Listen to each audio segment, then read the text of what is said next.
ওয়ালাইকুম রহমতুল্লাহি ওয়া বারাকাতুহু। আমি ডাক্তার মোহাম্মদ রেজাউল করিম। সুপ্রিয় দর্শক মণ্ডলী, আপনাদের সাথে এখন একটু আলোচনা করব।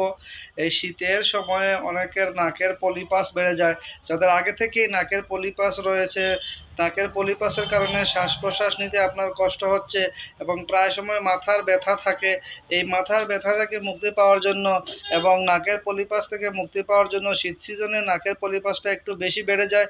ধুলোবালি রাস্তাঘাটে থাকে, আপনারা রাস্তায় বাইর হইলে ধুলিবালি আক্রান্ত হন। ধুলিবালির মধ্যে মাইট নামক জীবাণু থাকে, যা সাইনোসাইটিসের আরও প্রবলেম করে থাকে।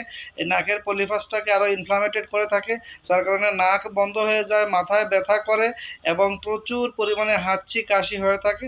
এই হাঁচি কাশি থেকে, সর্দি থেকে বেঁচে থাকতে হলে আপনারা এই শীতের সিজনে লেমনা মাইনর এই মেডিসিনটি নিয়মিত সেবন করতে পারেন। এই লেমনা মাইনর মেডিসিনটি 2 ফুঁটা সকালে 2 ফুঁটা রাতে নিয়মিত 10 দিন সেবন করলে ইনশাআল্লাহ নাকের পলিপাস থেকে আপনারা মুক্তি পাবেন এবং শীতের সিজনে সৃষ্ট নাকের সকল সমস্যা থেকে আপনারা মুক্তি পাবেন, হাঁচি কাশি থেকে মুক্তি পাবেন এবং যে কোনো ধরনের মাথা ব্যথা, মাইগ্রেনজনিত মাথা ব্যথা এবং নাকের পলিপাসজনিত মাথা ব্যথা থেকে, সর্দি থেকে, সাইনোসাইটিস থেকে আপনারা মুক্ত থাকতে পারবেন এই লেমনা মাইনর 200 এই হোমিওপ্যাথি মেডিসিনটি সেবন করলে।